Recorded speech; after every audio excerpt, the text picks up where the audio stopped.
दायर रीट पिटीशन के मामले में बीजेपी के विधायक मुझे बार बार फोन कर रहे थे, लिहाजा मैं खुद इस केस से अलग अपने आप को कर रहा हूं। यह कहना है मध्य प्रदेश हाईकोर्ट के माननीय जज साहब का। जी हां, और यह हिमाकत करने वाले कोई और नहीं बल्कि बीजेपी के ही विधायक है। सबसे अमीर विधायक कहे जाने वाले संजय पाठक। जी हां, अवैध उत्खनन का उनका कोई मामला हो, अवैध उत्खनन से लगी हुई पेनल्टी के मामले हो, या फिर सहारा की जमीनों में हेराफेरी का मामला, बीजेपी के अमीर विधायक संजय पाठक इन दिनों लगातार सुर्खियों में बने हुए हैं। लगातार चर्चाएं उनकी मध्य प्रदेश में जोरों शोरों से हो रही है और ताजा मामला खुद जज साहब ने बाकलम अब बयां भी कर दिया है। अपने एक रीट पिटीशन दायर हुई थी अपने खिलाफ, उसमें बीजेपी के विधायक को लगा कि काहे की सुनवाई, सीधे उन्होंने फोन उठाया और दना दिया यहां पर जज साहब को फोन लगा दिया। सोचिए आप, नतीजा यह रहा कि जज साहब ने खुद को ही सुनवाई से दूर करना बेहतर समझा कि मुझे इस मामले से दूर ही रहना ठीक होगा। मध्य प्रदेश हाईकोर्ट के एक जस्टिस ने हाल ही में इस मामले का लिखित में खुलासा करा है। हाल ही में एक भाजपा के विधायक ने किसी सिलसिले में उनसे संपर्क किया था, संपर्क करने की एक कोशिश करी थी, फोन भी लगाया था। ऐसे में उन्होंने इस केस से खुद को दूर कर लिया है।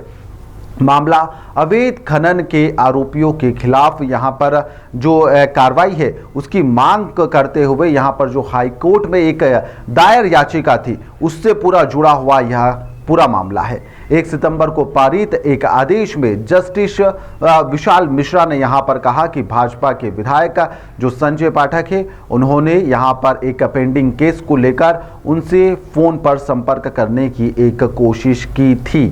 जी हां, यह आप लेटर अभी आप देख भी सकते हैं, जिसके अंदर उन्होंने साफ अक्षरों में लिखा भी है।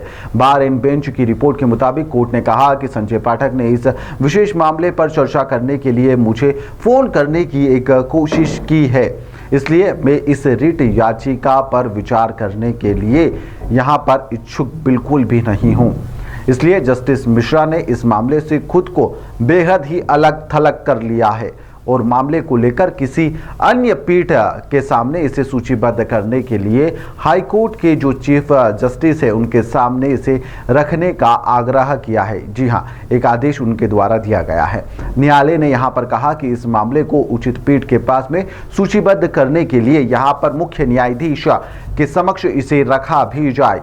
दरअसल आपको बता दें कि जो याचिका करता है आशुतोष मनुदीक्षित, उनके द्वारा यहां पर अवैध खनन का आरोप लगाते हुए EOW यानी कि आर्थिक अपराध शाखा में शिकायत दर्ज की गई थी। भोपाल का उनके द्वारा रुख किया गया था।